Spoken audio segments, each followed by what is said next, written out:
continuamos con este homenaje de B-Health a personas, médicos, profesionales que son pilares dentro de la oncología en Puerto Rico, y una de ellas es la doctora Edna Mora. Ella es cirujana oncóloga, investigadora y profesora del recinto de ciencias médicas. Casi nada. ¿Cómo está? Muy bien, gracias por la oportunidad de compartir contigo y con tu audiencia. Aparte de, y vamos a hablar un poquito más adelante de lo que es el área de la cirugía y sus retos, el área de la investigación ha sido su fuerte durante muchos años. ¿Por qué? Porque en realidad la investigación es lo que lleva a los nuevos descubrimientos y a que toda la ciencia y los tratamientos se puedan desarrollar. Que han sido muchos en el Y cáncer. han sido muchos. Y ¿verdad? También Dios me ha dado la oportunidad de, ¿verdad? De ser parte de algunos de esos hallazgos científicos que han cambiado el rumbo de la oncología. Es importante que, ¿verdad? La investigación es una manera de pensar. Así es que eso pues uno lo aplica a muchas facetas de la vida, incluyendo ¿verdad? La parte médica, donde uno se hace una pregunta, la contesta, y entonces pues las cosas van evolucionando de acuerdo a lo que la ciencia nos diga sobre esos particulares. Menciona que ha sido parte de varios proyectos de investigación que han sido exitosos. ¿De cuál de todos se siente más orgullosa? Bueno, hay dos que han sido bien importantes, ¿verdad? No solo desde el punto de vista de investigación profesional, pero también para los pacientes. Yo estuve dentro del grupo de profesionales que trajimos a Puerto Rico una técnica que ahora se usa hace muchos años comúnmente, pero la primera vez que se trajo a Puerto Rico fue aquí en el Hospital Oncológico. Y fue la técnica de nódulos centinela para pacientes de cáncer de piel, específicamente melanoma. ¿Y qué es? La técnica de nódulos centinela es una técnica donde uno inyecta un material radioactivo en el área donde está la enfermedad, en la piel, y eso por los drenajes linfáticos, unos puentes que el tumor hace a los nódulos linfáticos. Y como uno no sabe a qué nódulos linfáticos está conectado, pues entonces eso nos permite saber antes de la cirugía cuáles son los nódulos que están conectados a ese tumor, y entonces pues ser más precisos en saber si las células se han podido mover desde ese tumor de la piel a un lado, o a dos lados, a cuatro lados. Eso es revolucionario. Exacto, y eso pues lo comenzamos aquí en el Hospital Oncológico junto con el doctor Reynolds López y junto con medicina de radiación. Todo lo que es la medicina de radiación aquí Sí, en esa medicina división. Nuclear. Excelente. ¿Y cuál es el otro proyecto? Entonces el otro proyecto, que es más recién, es la introducción de la radioterapia intraoperatoria para pacientes en cáncer de seno. ¿Y ese cómo se manifiesta? La importancia de este proyecto es que cuando uno va a ofrecerle cirugía conservadora a los pacientes, pues de seno, pues eso está atado a que el paciente debe recibir radioterapia. Claro. Entonces, ¿verdad? Para controlar cualquier célula que se pueda quedar en el área donde se sacó radioterapia antes de la cirugía. Después de la cirugía. Pues primero se hace la remoción de los nódulos y del tumor, y entonces después pues se da radioterapia externa. Es la convencional, la que es normal. Lo de siempre, la que todos conocemos. Exacto, porque entonces se da en todo el seno, pero también se da ¿verdad? Un poquito más intenso en el área donde se sacó la enfermedad, porque es el área donde mayormente pudiera recurrir 3 años, 20 años, 40 años después. La radioterapia intraoperatoria lo que hace es que sustituye esas de 30 a 35 sesiones, que son aproximadamente 6 a 7 semanas, que el paciente todos los días tiene que ir a recibir un poquito, porque obviamente es un tratamiento que causa inflamación, etcétera. Quema. Y entonces sí, los pacientes dicen que quema. Que quema. Pues porque esa inflamación, pues no todo el mundo tiene la misma sensibilidad. Pues la cosa es que la radioterapia intraoperatoria permite el dar la radioterapia en el área donde se saca la cirugía, de donde se sacó el tumor, durante el proceso operatorio. Así es que esas pacientes, cuando salen de sala, ya se le hizo cirugía para su enfermedad, ya se le dio la radioterapia. Y es una vez. Y es una vez y es en sala de operaciones. Excelente. Y entonces, pues, eso no todos los pacientes, ¿verdad?, cualifican, pero pacientes de más de 50 años que no tengan cánceres que se hayan metastatizado, etcétera, pues todos esos pacientes pues se pueden beneficiar y así pues reciben, no solo que reciben todas sus, ¿verdad?, las terapias que realmente son necesarias, sino que también evita muchas mastectomías, porque hay mucha mujer, y digo mujer porque el cáncer de mama en hombres es tan limitado. Sí, es bien limitado. Muchas mujeres pues o trabajan, tienen hijos, tienen que cuidar. Tienen múltiples roles. O son personas mayores que no tienen transportación y entonces pues en otras épocas pues tenían que decidir por la mastectomía porque era el tratamiento que bajo su ambiente, ¿verdad?, era el apropiado. Pero ya sabemos, ¿verdad?, que tenemos esa alternativa que no solamente es buena biológicamente y curativa, etcétera, sino que también en términos emocionales del paciente, que es tan importante, pues obviamente el paciente pues sale con su seno, con su radioterapia, etcétera, y clínicamente y estéticamente pues obviamente se ve mejor. Mencionó, doctora Mora, emocionalmente. ¿Cómo se protege el médico? En este caso usted, a nivel emocional, nos estaba narrando de que hoy mismo tuvo que sostener a una paciente en lo que le hacían una biopsia porque estaba muy nerviosa. ¿Cuán difícil o cuán retante puede ser esa parte de dar una mala noticia, de tener que estar allí apoyando emocionalmente a un paciente, de perder a un paciente? Pues realmente eso es parte de lo que hace, medicina en general, pero obviamente la oncología, la percepción es de que si tengo enfermedad, ¿verdad?, me voy a morir o voy a pasar dolor o esto, lo otro, y es una percepción bien equivocada en el sentido de que es un proceso, de que la medicina y la oncología dramáticamente ha cambiado no solo los procesos quirúrgicos, pero la misma quimioterapia de hace 20, 30 años, ahora pues hay otros tipos de tratamientos que no dejan, ¿verdad?, de ser invasivos y de ser, pero muy efectivos. La inmunoterapia, por ejemplo. Así es que pues es importante, ¿verdad?, y para mí ha sido una de las satisfacciones y de las razones para estar en oncología, en que si uno va a dar ese tipo de apoyo, pues uno tiene que entender que la parte emocional y espiritual es crucial. Es integrada dentro de todo el tratamiento. Dentro de todo lo demás. Uno puede hacer todo lo que sea en el cuerpo, todas las biopsias, todas las cirugías, etcétera. Pero si uno no trabaja el hecho, ¿verdad?, de que el paciente esté consciente de que es un proceso, de que está bien llorar, de que está bien tener miedo, obviamente, ¿cómo vamos a trabajar eso? Con información.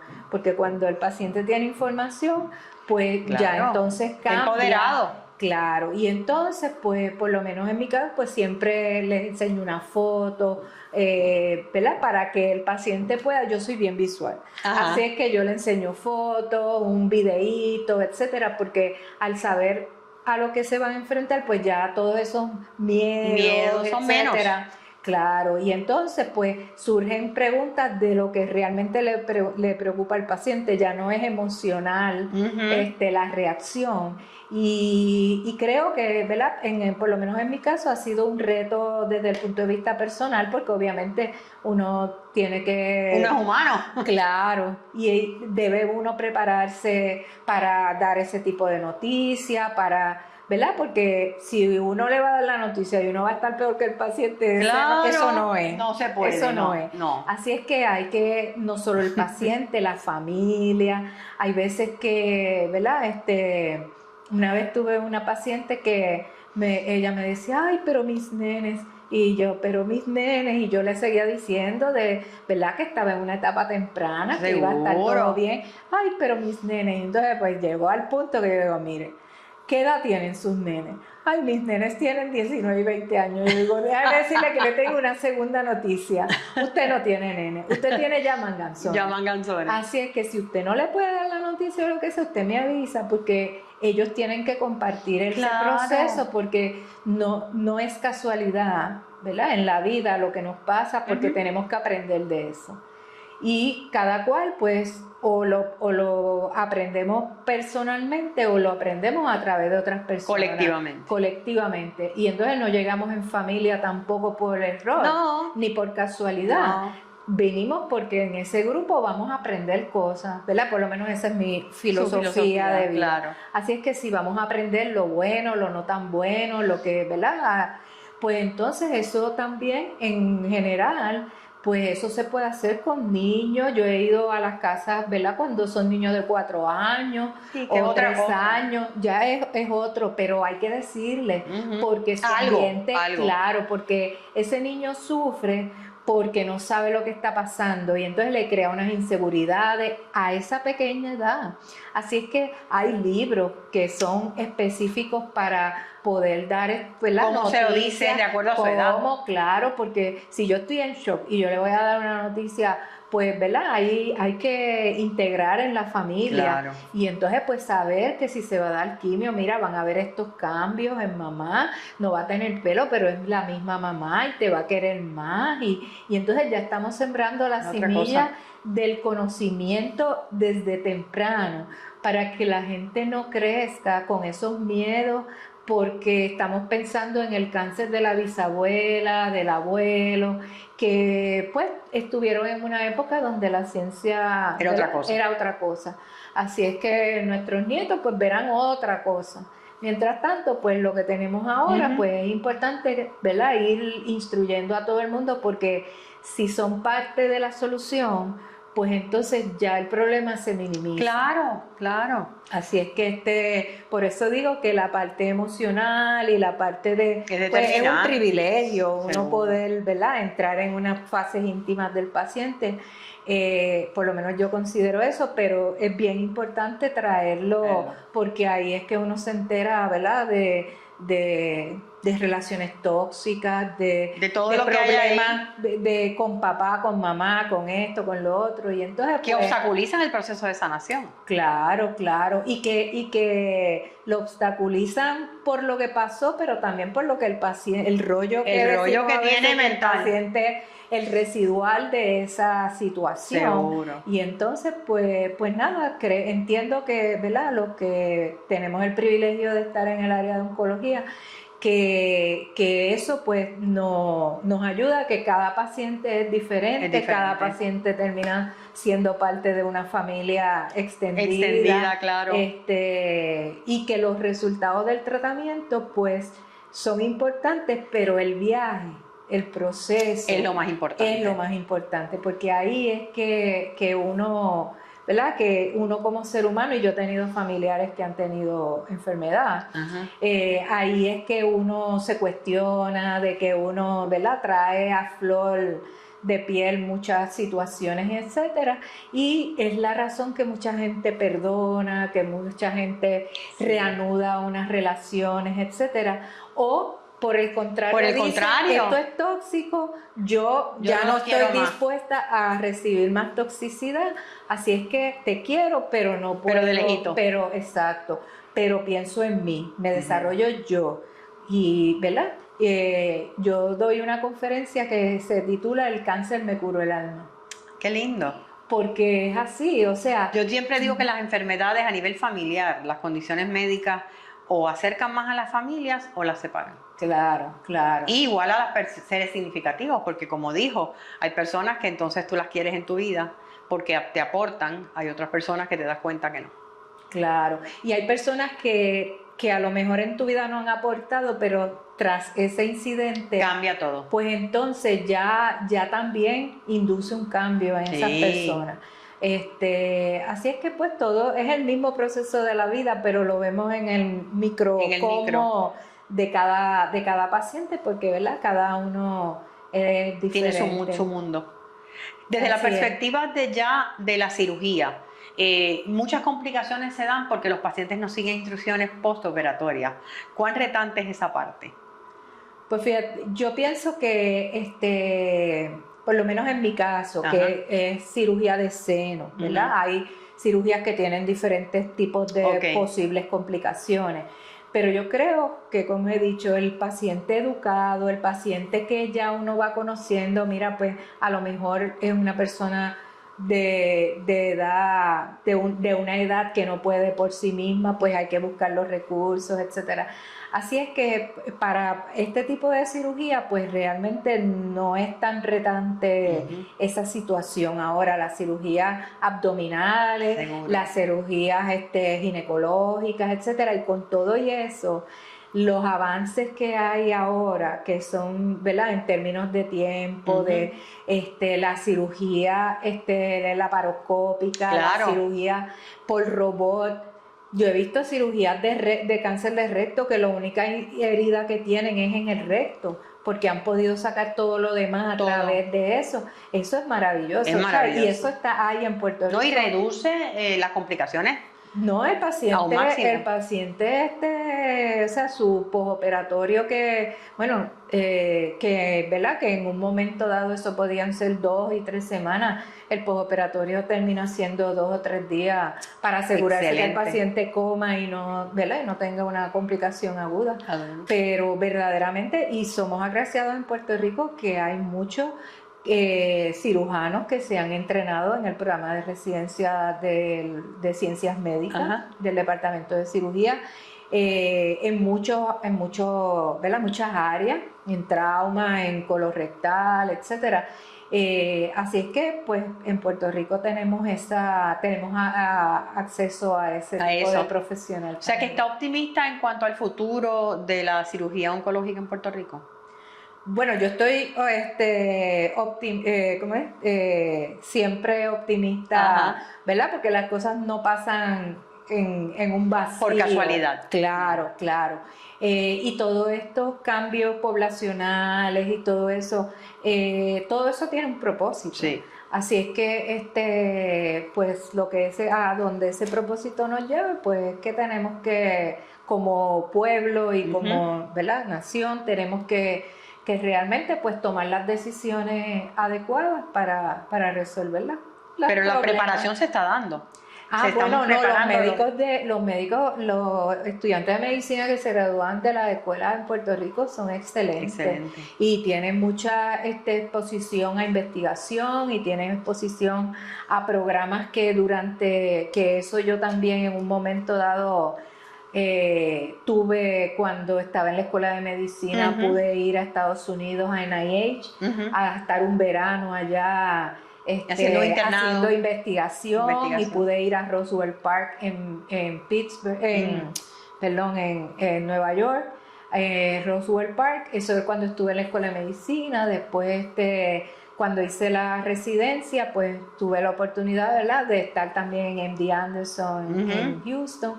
Y entonces pues todo eso pues es lo que ¿verdad?, se junta, todas esas experiencias y el propósito es que la gente las traiga a Puerto Rico. Y se queden aquí. ¿Verdad?, esa añadidura de que se queden aquí, pues tenemos que hacer las cosas, ¿verdad?, las generaciones cambian. Sí. Lo que para mí no era significativo, que era quedarme fuera de Puerto Rico, porque nunca estuvo en mis planes ni está, pues realmente las nuevas generaciones están expuestas a muchas cosas, ¿verdad?, mucha información, etcétera, y pues tienen una gama de decisiones. Yo digo, está en nosotros hacernos, ¿verdad?, realmente atractivos para que puedan traer ese talento, y muchos ¿verdad?, muchos vuelven y tienen su familia aquí, etcétera. Pero el problema es que en 10 años la mayoría de los médicos vamos a estar retirados. Sí. Así es que, o sea, tenemos ese lapso de tiempo para enamorar a la gente que pueda sustituir, porque tampoco queremos, ¿verdad?, que la cirugía o la medicina sea catalogada como mejor o peor, depende de quién la practique, sino que todos vamos a estar en la práctica mientras podamos aportar. Pero si como población tenemos esa limitación, pues entonces es algo que hay que ponerlo como primera prioridad. Es preocupante, porque la salud y seguridad debe ser prioridad en cualquier aspecto de la vida, según mi filosofía. Y yo creo que la mía también. Yo creo que la mía también, doctora Enamora, gracias. Éxito, que sean muchos más los proyectos de investigación y no se nos retire pronto. No. Así que muchísimas gracias por el compromiso con sus pacientes. Gracias por la oportunidad de compartir con su público. Y gracias a ustedes también por acompañarnos y será hasta la próxima. Toma el control de tu salud con BeHealthPR.com y síguenos en nuestras redes sociales.